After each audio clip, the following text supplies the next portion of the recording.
Hello दोस्तों। आज की वीडियो बहुत खास होने वाली है क्योंकि हम बात करने जा रहे हैं बैंक फिक्स्ड डिपॉजिट या पोस्ट ऑफिस। कहाँ पैसा रखना ज्यादा फायदे का सौदा है और कहाँ आपका पैसा ज्यादा सुरक्षित रहेगा। देखिए, जब भी हम अपनी मेहनत की कमाई को कहीं जमा करने की सोचते हैं तो हमारे दिमाग में सबसे बड़ा सवाल यही आता है, बैंक में पैसे रखें या पोस्ट ऑफिस में, कहाँ पर ज्यादा ब्याज मिलेगा, सबसे ज्यादा सेफ कौन सा ऑप्शन है। तो इस वीडियो को अंत तक जरूर देखें क्योंकि आज के बाद ये कंफ्यूजन पूरी तरह से दूर हो जाएगी और आप बेहतर फैसला ले पाएंगे। सबसे पहले बात करते हैं सेफ्टी की। आपने अक्सर समाचारों में सुना होगा कि फला बैंक डूब गया, ग्राहक पैसे वापस मांग रहे हैं और बैंक के बाहर लंबी कतारें लगी हैं। आपने ये भी सुना होगा कि बैंक डूबने की स्थिति में सिर्फ 5 लाख तक ही वापस मिलते हैं, भले ही आपके खाते में 20 लाख या उससे ज्यादा ही क्यों ना हो। क्यों? क्योंकि भारत में जितने भी बैंक हैं वे आरबीआई के नियमों के अंतर्गत आते हैं और अगर कोई बैंक डूब जाता है तो सरकार की ओर से डिपॉजिट इंश्योरेंस सिर्फ 5 लाख तक ही दिया जाता है, यानी चाहे 10 लाख हो या 50 लाख, बैंक डूबने पर सिर्फ 5 लाख ही मिलेंगे। अब आते हैं पोस्ट ऑफिस पर। पोस्ट ऑफिस सीधे भारत सरकार के अधीन आता है, यानी कि आपका पूरा पैसा सरकार की गारंटी में होता है। मतलब अगर आपने 50 लाख रुपए पोस्ट ऑफिस में जमा किए हैं तो वो पूरा पैसा ब्याज समेत वापस मिलेगा। यहां पर कोई लिमिट नहीं है। अब हम बात करें भारत के सबसे जाने माने बैंकों की, जो फिक्स डिपॉजिट में 10 साल के लिए कितना रिटर्न दे रहे हैं। फिर तुलना करेंगे पोस्ट ऑफिस की एफडी से। बैंक एफडी सुरक्षित भविष्य के लिए सबसे अच्छा निवेश। अगर आप पैसा सुरक्षित रखना चाहते हैं और उस पर अच्छा ब्याज कमाना चाहते हैं तो फिक्स डिपॉजिट सबसे बेहतरीन विकल्पों में से एक है। बैंक एफडी में आपका पैसा एक निश्चित समय के लिए जमा किया जाता है और उस पर तय ब्याज दर के हिसाब से आपको रिटर्न मिलता है। खास बात यह है कि आपको पहले से पता होता है कि कितने समय में आपका पैसा कितना बढ़ेगा। अब जानते हैं कि 2025 में भारत के बड़े बैंकों द्वारा एफडी पर कितनी ब्याज दरें दी जा रही हैं और कौन सा बैंक आपको सबसे ज्यादा फायदा दे सकता है। Union bank of India. Union bank, जो कि भारत सरकार का बैंक है, सामान्य ग्राहकों को 3.50% से लेकर 7.30% तक का ब्याज देता है, जबकि वरिष्ठ नागरिकों को 4% से लेकर 7.80% तक का ब्याज मिलता है। अगर आपको सरकारी बैंक में सुरक्षित निवेश करना पसंद है और थोड़ा ज्यादा ब्याज चाहिए तो यूनियन बैंक एक बेहतरीन विकल्प हो सकता है। Axis bank.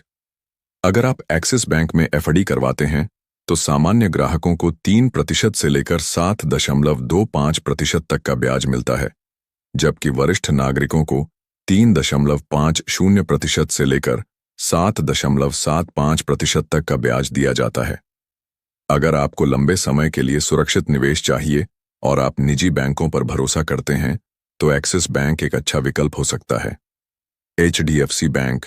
अगर आप एचडीएफसी बैंक में एफडी करवाते हैं तो सामान्य ग्राहकों के लिए ब्याज दर 3% से लेकर 7.40% तक होती है, जबकि वरिष्ठ नागरिकों के लिए 3.50% से लेकर 7.90% तक का ब्याज मिलता है। एचडीएफसी बैंक की सर्विस अच्छी मानी जाती है और अगर आप एक निजी बैंक में निवेश करना चाहते हैं तो यह एक मजबूत विकल्प हो सकता है। Punjab national bank. अगर आपका खाता पंजाब नेशनल बैंक में है तो आपको सामान्य ग्राहकों के लिए 3.50% से लेकर 7.25% तक की ब्याज दर मिलती है और वरिष्ठ नागरिकों को 4% से लेकर 7.75% तक का ब्याज दिया जाता है। अगर आपको सरकारी बैंक में लंबी अवधि के लिए एफडी करनी है तो पीएनबी भी अच्छा विकल्प साबित हो सकता है। State bank of India. Bharat का सबसे बड़ा बैंक एसबीआई अपने ग्राहकों को सामान्य एफडी पर 3.50% से लेकर 7% तक ब्याज देता है, जबकि वरिष्ठ नागरिकों को 4% से लेकर 7.50% तक का ब्याज दिया जाता है। अगर आप एक भरोसेमंद सरकारी बैंक में एफडी करना चाहते हैं तो एसबीआई सबसे सुरक्षित और अच्छा विकल्प है।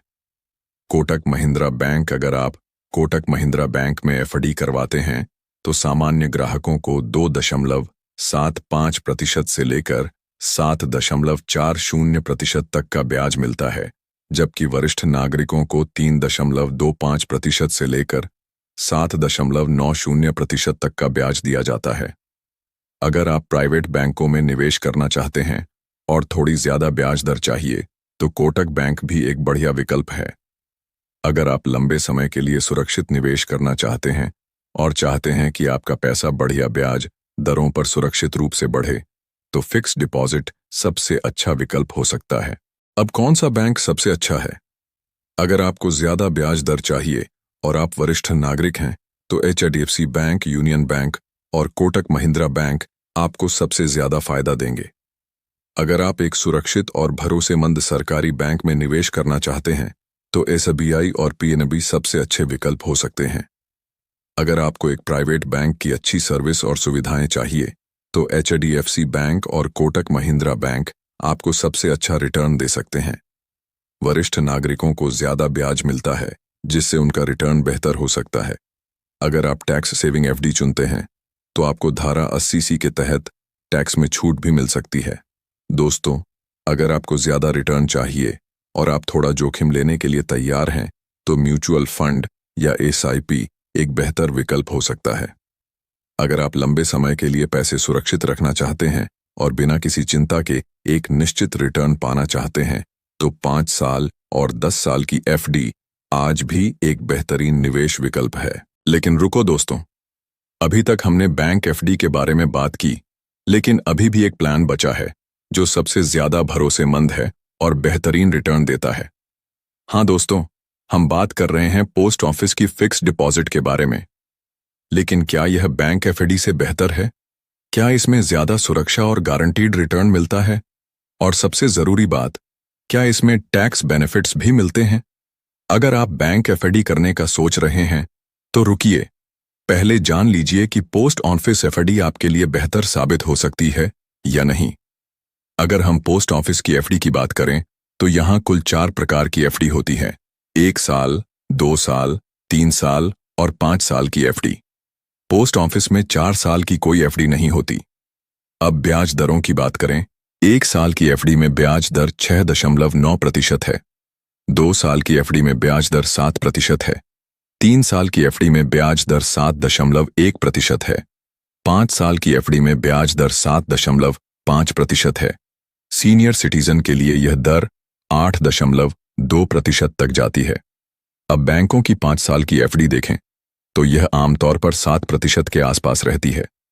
कुछ बैंकों में यह 7.25% या 7.5% तक मिलती है, लेकिन यह विशेष रूप से वरिष्ठ नागरिकों के लिए होती है। अब सवाल यह है कि ज्यादा ब्याज या ज्यादा सुरक्षा, कौन सा ऑप्शन बेहतर रहेगा?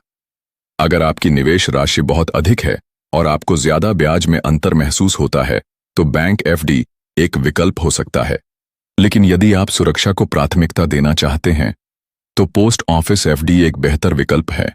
इसके अलावा यह भी देखना जरूरी है कि क्या आपके नजदीक पोस्ट ऑफिस की ब्रांच उपलब्ध है या क्या आपको बैंक की डिजिटल सेवाएं अधिक सुविधाजनक लगती हैं।